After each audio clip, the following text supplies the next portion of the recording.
El ingenioso hidalgo Don Quijote de la Mancha, segunda parte, capítulo 30. De lo que le avino a Don Quijote con la bella cazadora. Asaz melancólicos y de mal talante llegaron a sus animales caballero y escudero, especialmente Sancho, a quien llegaba al alma llegar al caudal del dinero, pareciéndole que todo lo que de él se quitaba era quitárselo a él de las niñas de sus ojos. Finalmente, sin hablarse palabra, se pusieron a caballo y se apartaron del famoso río. Don Quijote sepultado en los pensamientos de sus amores y Sancho en los de su acrecentamiento, que por entonces le parecía que estaba bien lejos de tenerle, porque Magüer era tonto, bien se le alcanzaba que las acciones de su amo, todas o las más, eran disparates, y buscaba ocasión de que, sin entrar en cuentas ni en despedimientos con su señor, un día se desgarrase y se fuese a su casa. Pero la fortuna ordenó las cosas muy al revés de lo que él temía. Sucedió, pues, que otro día, al poner del sol y al salir de una selva, tendió Don Quijote la vista por un verde prado, y en lo último de él vio gente, y llegándose cerca, conoció que eran cazadores de altanería. Llegóse más, y entre ellos vio una gallarda señora sobre un palafrén o alcanea blanquísima, adornada de guarniciones verdes y con un sillón de plata. Venía la señora asimismo vestida de verde, tan bizarra y ricamente que la misma bizarría venía transformada en ella. En la mano izquierda traía un azor, señal que dio a entender a Don Quijote ser aquella alguna gran señora, que debió serlo de todos aquellos cazadores, como era la verdad, y así dijo a Sancho: «Corre, hijo Sancho, y di a aquella señora del palafrén y del azor que yo, el caballero de los leones, beso las manos a su gran fermosura, y que si su grandeza me da licencia, se las iré a besar y a servirla en cuanto mis fuerzas pudieren y su alteza me mandare. Y mira, Sancho, cómo hablas, y ten cuenta de no encajar algún refrán de los tuyos en tu embajada». «Hallados le habéis el encajador», respondió Sancho. «A mí con eso. Sí que no está la vez primera que he llevado embajadas a altas y crecidas señoras en esta vida. Si no fue la que llevaste a la señora Dulcinea», replicó Don Quijote, «yo no sé que hayas llevado otra, a lo menos en mi poder». «Así es verdad», respondió Sancho, «pero al buen pagador no le duelen prendas, y en casa llena presta se guisa la cena. Quiero decir que a mí no hay que decirme ni advertirme de nada, que para todo tengo y de todo se me alcanza un poco». «Ya lo creo, Sancho», dijo Don Quijote, «ve en buena hora, y Dios te guíe». Partió Sancho de carrera, sacando de su paso al rucio, y llegó donde la bella cazadora estaba, y apeándose puesto ante ella de hinojos, le dijo: «Hermosa señora, aquel caballero que allí se parece, llamado el caballero de los leones, es mi amo.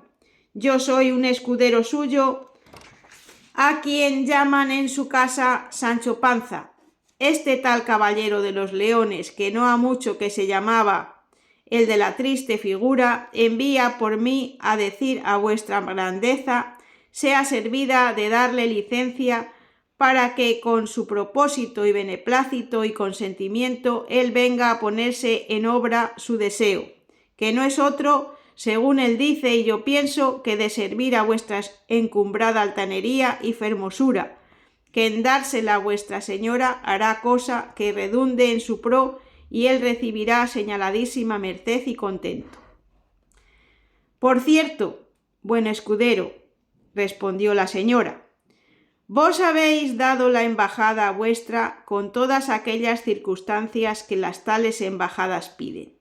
Levantaos del suelo, que escudero de tan gran caballero como es el de la triste figura, de quien ya tenemos acá mucha noticia, no es justo que esté de hinojos. Levantaos, amigo, y decid a vuestro señor que venga mucho enhorabuena a servirse de mí y del duque, mi marido, en una casa de placer que aquí tenemos. Levantóse Sancho, admirado así de la hermosura de la buena señora como de su mucha crianza y cortesía, y más de lo que le había dicho, que tenía noticia de su señor el caballero de la triste figura, y que si no le había llamado el de los leones debía de ser por habérselo puesto tan nuevamente. Preguntóle la duquesa, cuyo título aún no se sabe: «Decidme, hermano escudero, ¿ese vuestro señor no es uno de quien anda impresa una historia que se llama del ingenioso hidalgo Don Quijote de la Mancha, que tiene por señora de su alma a una tal Dulcinea del Toboso?» «¡El mesmo es, señora», respondió Sancho, «y aquel escudero suyo que anda o debe de andar en la tal historia, a quien llaman Sancho Panza, soy yo. Si no es que me trocaron en la cuna, quiero decir, que me trocaron en la estampa». «De todo eso me huelgo yo mucho», dijo la duquesa. «Id, hermano Panza, y decid a vuestro señor que él sea el bien llegado y el bienvenido a mis estados, y que ninguna cosa me pudiera venir que más contento me diera». Sancho, con esta tan grande respuesta, con grandísimo gusto, volvió a su amo, a quien contó todo lo que la gran señora le había dicho, levantando con sus rústicos términos a los cielos de su mucha fermosura su gran donaire y cortesía. Don Quijote se gallardeó en la silla, púsose bien en los estribos, acomodóse la visera, arremetió a Rocinante y con gentil denuedo fue a besar las manos a la duquesa, la cual, haciendo llamar al duque su marido, le contó en tanto que Don Quijote llegaba toda la embajada suya, y los dos, por haber leído la primera parte de esta historia y haber entendido por ella el disparatado humor de Don Quijote, con grandísimo gusto y con deseo de conocerle, le atendían, con presupuesto de seguirle el humor y conceder con él en cuanto le dijese, tratándole como a caballero andante los días que con ellos se detuviese, con todas las ceremonias acostumbradas en los libros de caballerías que ellos habían leído y aún les eran muy aficionados. En esto llegó Don Quijote, alzada la visera y dando muestras de apearse. Acudió Sancho a tenerle el estribo, pero fue tan desgraciado que al apearse del rucio se le asió un pie en una soga de la albarda, de tal modo que no fue posible desenredarle, antes quedó colgado de él con la boca y los pechos en el suelo. Don Quijote, que no tenía en costumbre apearse sin que le tuviesen el estribo, pensando que ya Sancho había llegado a tenérsele, descargó de golpe el cuerpo y llevóse tras sí la silla de Rocinante, que debía de estar mal cinchado, y la silla y él vinieron al suelo, no sin vergüenza suya y de muchas maldiciones que entre dientes echó al desdichado de Sancho, que aún todavía tenía el pie en la corma. El duque mandó a sus cazadores que acudiesen al caballero y al escudero, los cuales levantaron a Don Quijote maltrecho de la caída y renqueando, y como pudo, fue a hincar las rodillas ante los dos señores, pero el duque no lo consintió de ninguna manera. Antes, apeándose de su caballo, fue a abrazar a Don Quijote, diciéndole: «A mí me pesa, señor caballero de la triste figura, que la primera que vuestra merced ha hecho en mi tierra haya sido tan mala, pero descuidos de escuderos suelen ser causa de otros peores sucesos. El que yo he tenido en veros, valeroso príncipe, respondió Don Quijote, es imposible ser malo, aunque mi caída no parara hasta el profundo de los abismos, pues de allí me levantara y me sacara la gloria de haberos visto. Mi escudero, que Dios maldiga, mejor desata la lengua para decir malicias que ata y cincha una silla, para que esté firme. Pero como quiera que yo me halle, caído o levantado, a pie o a caballo, siempre estaré al servicio vuestro y al de mi señora la duquesa, digna consorte vuestra y digna señora de la hermosura y universal princesa de la cortesía». «Pasito, mi señor Don Quijote de la Mancha», dijo el duque, «que a donde está mi señora doña Dulcinea del Toboso, no es razón que se alaben otras fermosuras». Ya estaba a esta sazón libre Sancho Panza del lazo, y hallándose allí cerca, antes que su amo respondiese, dijo: «No se puede negar sino afirmar que es muy hermosa mi señora Dulcinea del Toboso, pero donde menos se piensa se levanta la liebre, que yo he oído decir que esto que llaman naturaleza es como un alcaller, que hace vasos de barro, y el que hace un vaso hermoso también puede hacer 2 y 3 y 100. Dígolo porque mi señora la duquesa a fe que no va en zaga a la muy sin par señora Dulcinea del Toboso». Volvióse Don Quijote a la duquesa y dijo: «Vuestra grandeza imagine que no tuvo caballero andante en el mundo, escudero más hablador ni más gracioso del que yo tengo, y él me sacará verdadero si algunos días quisiere vuesa gran celsitud servirse de mí».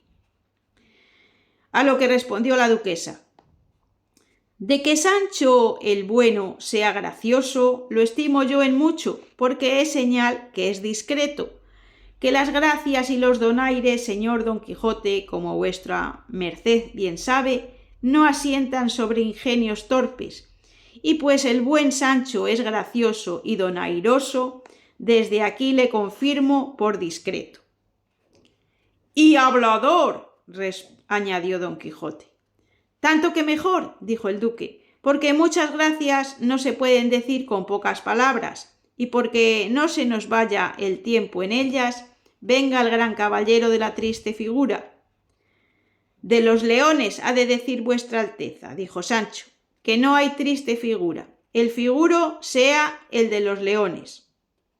Prosiguió el duque: «Digo que venga el señor caballero de los leones a un castillo mío que está aquí cerca, donde se le hará el acogimiento que a tan alta persona se debe justamente, y el que yo y la duquesa solemos hacer a todos los caballeros andantes que a él llegan». Ya en esto Sancho había aderezado y cinchado bien la silla a Rocinante, y subiendo en él Don Quijote y el duque en un hermoso caballo, pusieron a la duquesa en medio y encamináronse al castillo. Mandó la duquesa a Sancho que fuese junto a ella, porque gustaba infinito de oír sus discreciones. No se hizo de rogar Sancho, y tejióse entre los tres y hizo cuarto en la conversación, con gran gusto de la duquesa y del duque, que tuvieron a gran ventura acoger en su castillo tal caballero andante y tal escudero andado. Y aquí termina el capítulo 30. Mañana podrás escuchar el capítulo 31, que trata de muchas y grandes cosas. Muchas gracias si has llegado hasta aquí. No te pierdas mañana el siguiente capítulo y te deseo que tengas un gran día. Adiós.